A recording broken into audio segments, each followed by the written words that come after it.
We're on 14, our proposed 2022-2023 school calendar as seen in Exhibit F. Dr. Ross, do you want to present that, or you have? I'm going to have Amanda Taylor lead us off in our process for the 2022-2023 school year calendar. Thank you, Dr. Ross. Good evening, everyone, again. I don't want to take too much of your time with this tonight because it is a discussion item only for tonight, but I do want to hit the highlights of the draft proposed calendar for next academic year. We've shared this draft and developed it alongside several groups, namely the principals and directors, the superintendent's parents advisory cabinet, and the superintendent's faculty advisory cabinet. So we have shared this with them and taken their comments and suggestions into account. Just to very briefly go over, I'm not going to go over every date on here, but the highlights. The first day for teachers next year would be Monday, August 8th. First day for students would be Tuesday, August 16th. This does give one additional day for teachers for beginning of the year planning. We did that this year because of the short summer we had, and that seemed to be very popular with the teachers to have 6 days to prepare for the new school year rather than 5.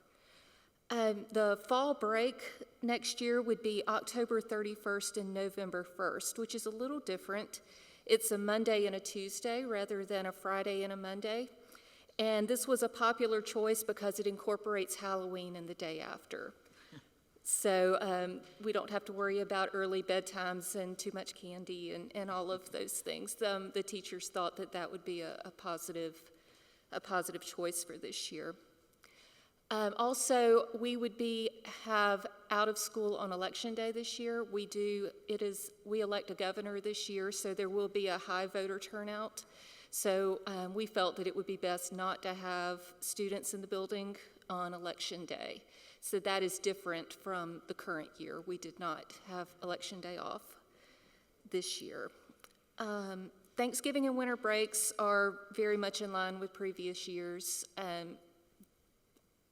Pleasing to all the groups that we polled. And then also, coming off a winter break on January 2nd, that would be a staff development day. And that would be a very popular feature, we thought, to have staff have a day to prepare for the students coming back from winter break, and would also allow our facility staff and student nutrition staff time to get the buildings ready after having such a long break. We have a 4-day weekend in February, a little mini winter break. We hope would be good for everybody. And then spring break is the week after Easter, but incorporating Good Friday before. And this was the popular choice with all the groups that we shared the calendar with. The last day of school for students would be June 1st, and the last day for teachers would be June 2nd. I did want to point out there is a large gap between breaks in September and October, between Labor Day and then the fall break that would start October 31st. The reason that is different this year is because we had to utilize the day that we normally had in October for Election Day in November. There would be some alternatives that we could look at, possibly the February 20th day and just have a 3-day weekend there instead of a 4 in February. Good Friday, we could take that day and use it in October. Or the fall break in October, just have 1 day off there and have a 3-day weekend instead of 4. So those are all options that we can consider if you would like. Or, we can go with it the way it is. But I'm happy to take questions. Oh, that's what I was going to say. Are you ready for questions? Yes. I'd like to say before questions, I know Dr. Ross shared with me and wanted me to share with the public. This is the first time we've shown this. I'm sure you had your protocol of who had time to weigh in on it, but we he told me he welcomes to hear from teachers. I know I heard from some, I don't know if some of you school board members did. So this is not yet a done deal, so there's Oh, time. no, ma'am. So I would think in our process, as we use our focal groups, whether the teachers, the principals, and parent advisories to help us narrow down our first three options. And we use the feedback from that. Of course, not everybody agrees on all the first three options, but this gives us the best, this gives us something to work with to create this option. Now, at this point, we bring it to the board. This is for information only, but we solicit feedback, and so we ask that those in the community that have concerns, of course, they can email the board, but they can also leverage those at communications@lexridge5.org, and with the title of the 2022-23 school year calendar. And that allows us to take those recommendations. We'll take those recommendations, and we can bring you three more options at the next meeting. We're doing this now because it lets us get ahead of it. If we come back at that next meeting and we feel that we have kind of consensus from the community of what works, then we will present that for approval. If not, we can have another discussion.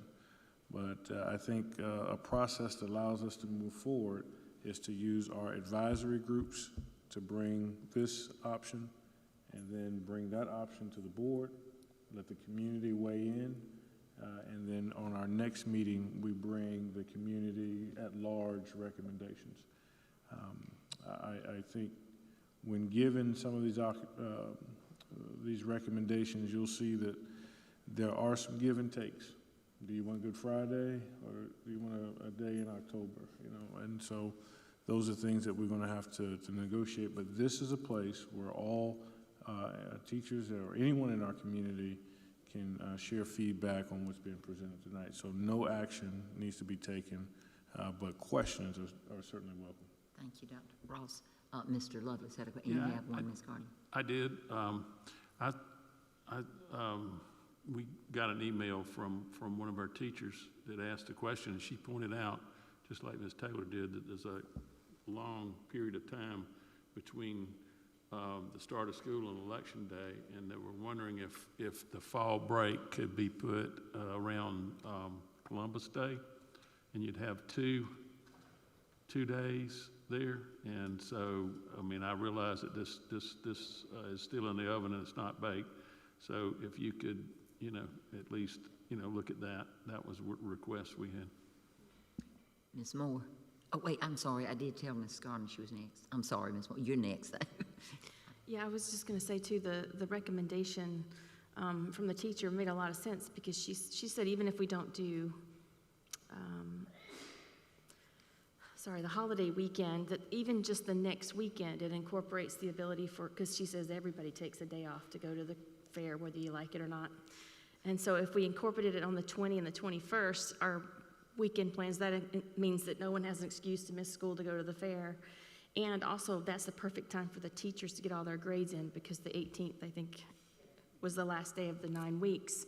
And then that is perfect if it's going to be a long stretch to have it that particular. So it's not the same weekend as the holiday, but maybe the next one. Just, I kind of agree that waiting all the way till October, and then we have a week, and then we have a day off, and then a couple weeks, and then it's holiday season.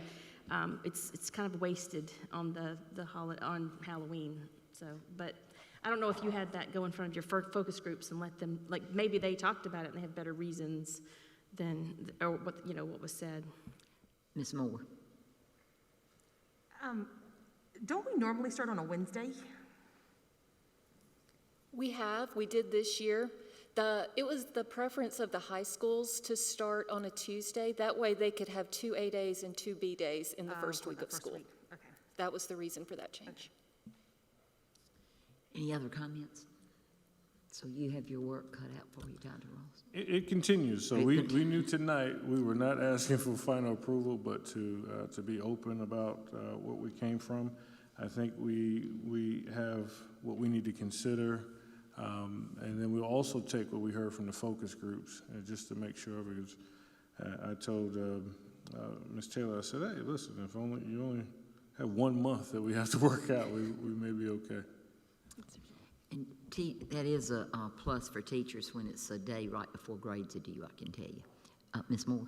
I do just have one more question. I know that you called out a couple of groups that were used. Was the Teachers Forum involved in this as well? We did not poll them specifically other than the faculty advisory, the ones that are in that group. Is this something that could be shared with them since they have such a good connection with our teachers so that we could get a better understanding of what all of our educators are thinking?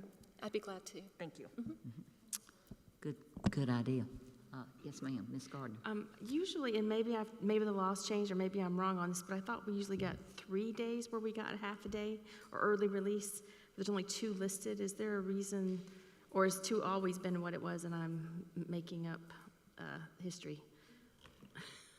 But I don't know if At we the end of the qualified year? for 1 more, if we could possibly, I'm just, whatever it's worth. If we do get 1 more, do it on the Good Friday, make that a half day, and then you have an extra day somewhere else. But maybe we don't get 3 days, so.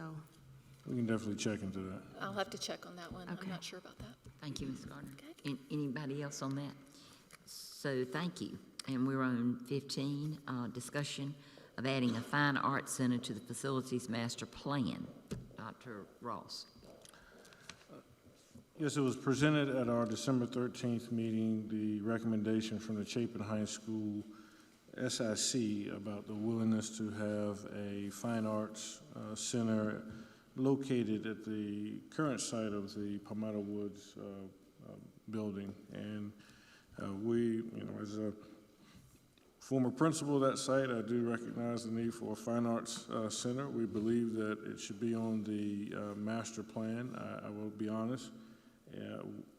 We are not in position to put it on the 5-year master plan because of funding, but it does belong on the master plan.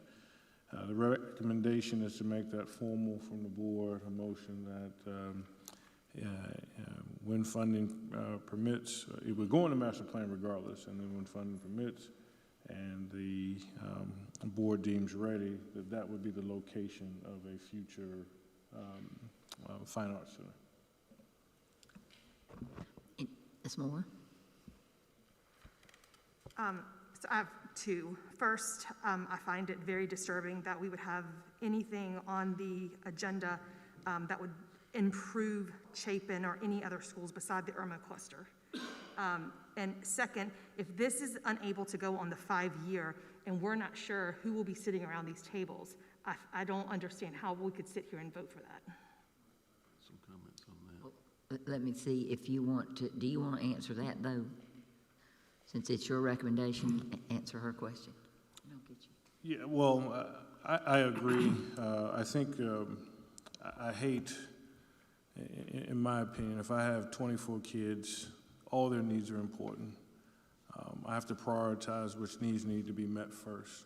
Recognize that this comes from the SIC of that school. Any school's SIC that brings us a recommendation of future needs of their school, we're going to acknowledge. Will we act ahead of the needs in Irma? No. We don't have we're about to hit an item that has more immediate needs than even our school building. So I don't want to get in a situation of this school versus that school. All schools have needs. We prioritize them. In terms of its priority of being addressed now, it is not of the highest priority.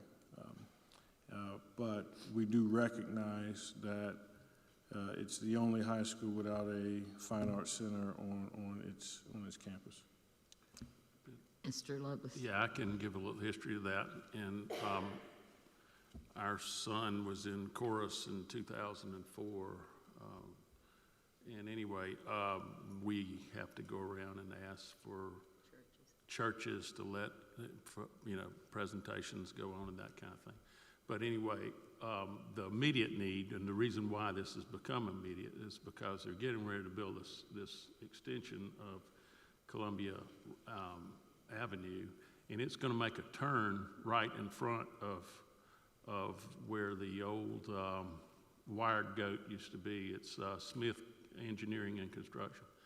Okay, well, when it goes down past our property, we need to, they're planning on putting a retention or detention pond in along the roadway there. And we need to be in the best bargaining position that we can in order for us to use the property, you know, to our best advantage.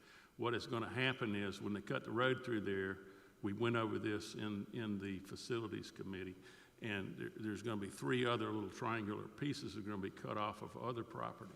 And what we want to do is for the highway department is going to take, or the South Carolina DOT is going to take some of our property for their detention pond. What we want them to do is purchase this other pond and swap with us.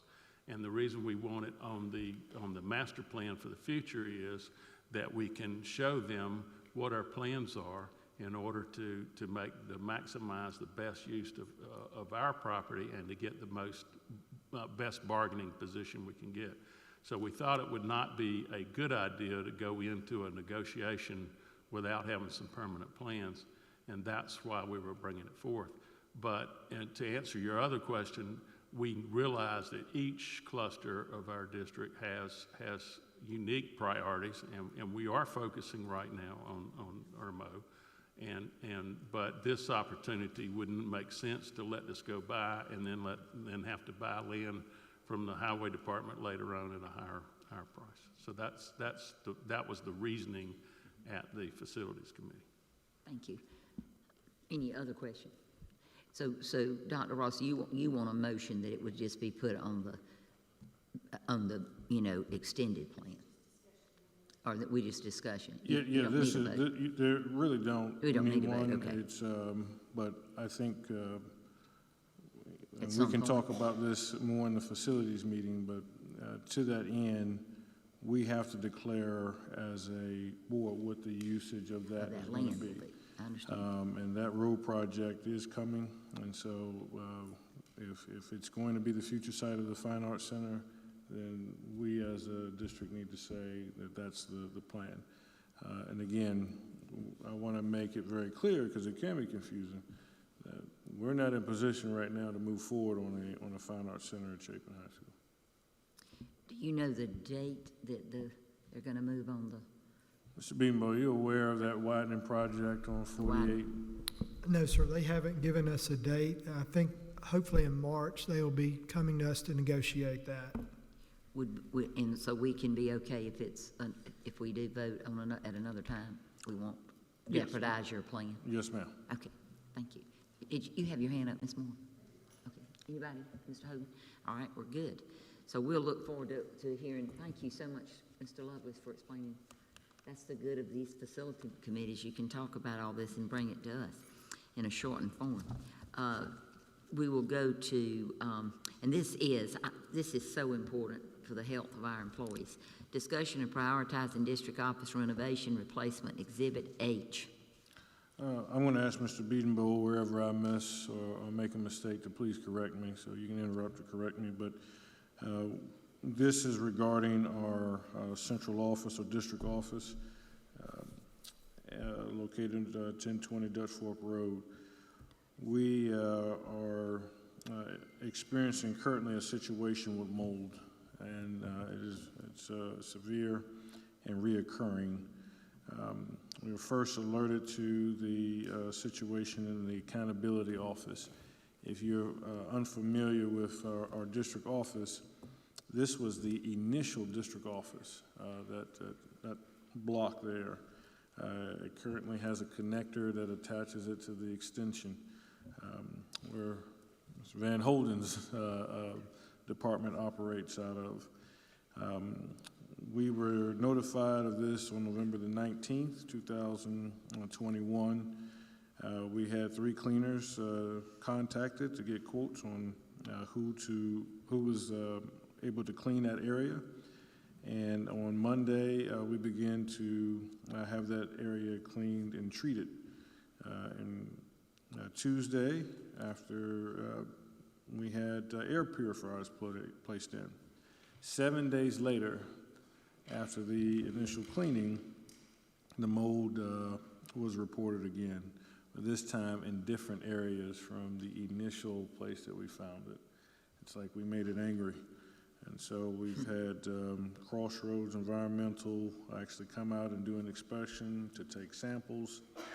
We have removed the accountability office from that site. They are now all working from home and have been working from home. There was mold growth determined even on December the 9th. And so we're in a situation, there's two departments that I cannot have outside the firewall, finance and accountability. All of our student records are state and federal reporting. Power School in itself runs through that department. We have to find a place for them to be.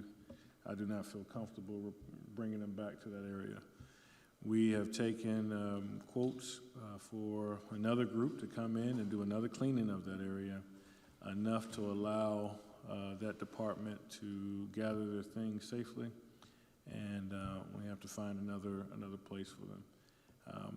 My recommendation is that, or the administration recommends that this board take immediate action by referring this issue to the Facilities Committee so that a plan of action can be established there and then brought back to this body. Okay. Did I miss any? No, sir, your assessment's correct. Yes, sir. Mr. The Lovett. facilities chair plans to put that on the agenda for the Wednesday meeting, and I hope everyone with the board will come so we can discuss that. Because, I mean, actually, we all know that the district office is usually not a very high priority as far as spending when you have, you know, classroom situations that you need for your children. But I think it's been pushed on the back burner for so long that now it's, you know, some of the problems are manifesting themselves in a way that we can't have. And I applaud you for bringing this out in front of the public so that we can protect our valuable employees, because, you know, that we need to let everybody know that we're doing something about it. And I think maybe a temporary facility may be, you know, until we can get a permanent plan, maybe we need to do that and protect our firewall, protect our employees, and get them out of that environment. Thank you.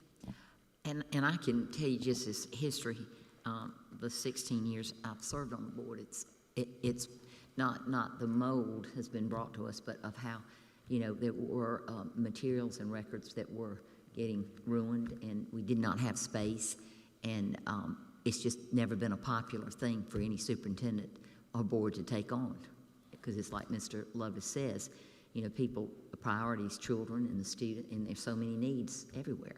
But I think this is right in our face, and I applaud this board and the superintendent for realizing we need to correct this problem. So thank you, Facilities Committee. We'll look forward to hearing from you. Next is the 17. I'm watching the time, Ms. Gardner. Remember? She knows she's got a duty. Let's see, discussion and first reading of proposed revision to board policy, DJ purchasing. Madam Chair. I have a procedural question. Since it says first reading, don't we need to have a motion? On the, about going Policies? to the facilities?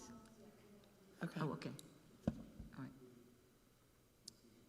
You have the motion for that? Okay, yeah. You're our policy person? Yep. Yes.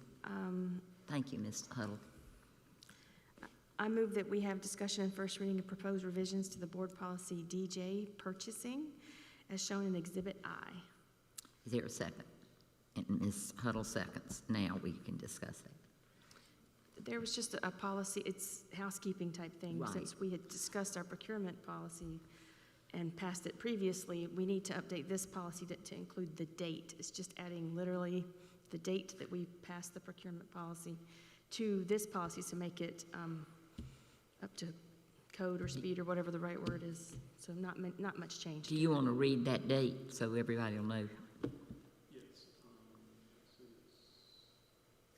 I. It's under I. Yeah, December 13th, our last board meeting. So actually, we adopted the state's procurement code, and then this all it does is put the date that we adopted the state procurement code in our policy so that both of them are aligned, right? Okay, Thank you, Ms. Ross. You keep us straight. So all those in favor of adding that date to the policy we vote on?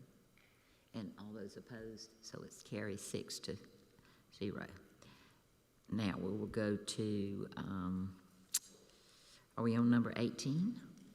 Discussion and first reading proposed revision to board policy FEE site acquisition, Exhibit J. Well, and can I make the motion? Yes. I move that we have discussion and first reading of proposed revisions to board policy FEE site acquisition as seen in Exhibit J. Is there a second? Have a second from Ms. Lovelace. Now, any discussion? You want to take it since you... The biggest change, the big change was, the old policy says that basically we'll acquire land and hold on to it. And the new one says that we will acquire land with purpose. Oh, so the purpose biggest is the change. key. Okay. It's on part of the long-term facilities plan, or it's not that specific, but as far as a,